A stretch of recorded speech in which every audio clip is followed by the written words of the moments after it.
हमारे YouTube channel Shashi Rangila production को लाइक share subscribe करें और बेल आइकन के बटन को क्लिक करें।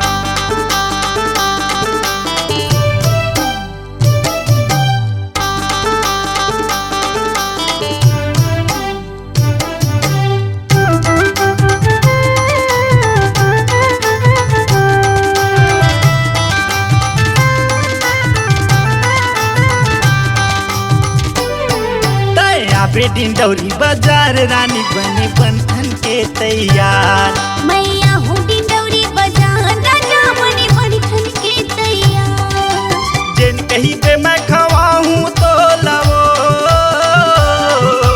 जिन कहीं पे मैं खवाऊं तो लना, एक खवाऊं तो लवो, एक खवाऊं तो लना।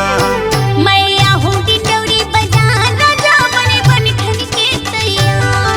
मैया हूँ डिंडौरी बाजार राजा बने बंधन के तैयार।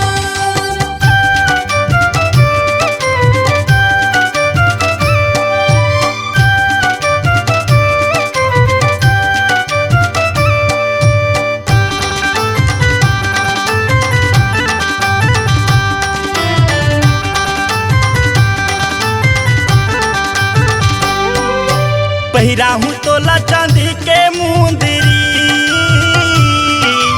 पहिरा हूँ तोला चांदी के मुंदरी। तहाँ वादा करे आहूँ मयारू सुंदरी, तहाँ वादा करे आहूँ मयारू सुंदरी। पहिरा हूँ तोला चांदी के मुंदरी, पहिरा हूँ तोला चांदी के मुंदरी। तहाँ वादा करे आहूँ मयारू सुंदरी, तहाँ वादा करे आहूँ मयारू सुंदरी। जी हाँ कहीं पे मैं घुमाऊँ तो लवो, जी हाँ कहीं पे मैं घुमाऊँ तो लना, एक घुमाऊँ तो लवो, एक घुमाऊँ तो लना।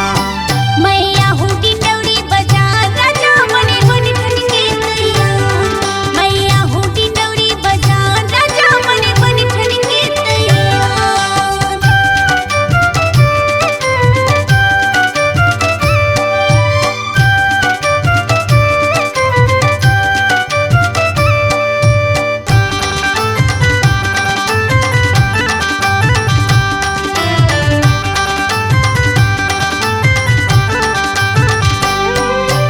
मायम जुदाई कतेक साहिबो,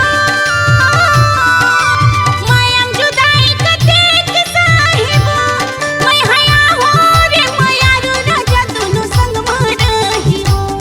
मैं हया हो रे मयारू राजा दोनों संग में रहिबो। मायम जुदाई कतेक साहिबो, मायम जुदाई कतेक साहिबो। मैं हया हो रे मयारू राजा दोनों संग में रहिबो। मैं हया हो रे मयारू राजा दोनों संग में रहिबो। बुढ़िया बांधत ले जावे मोह लगा, बुढ़िया बांधत ले जावे मोह लगा। तेले जावे मोह लगा, तेले जावे मोह लगा। मैया हूँ डिंडौरी बाजार राजा बने बंधन के तैयार।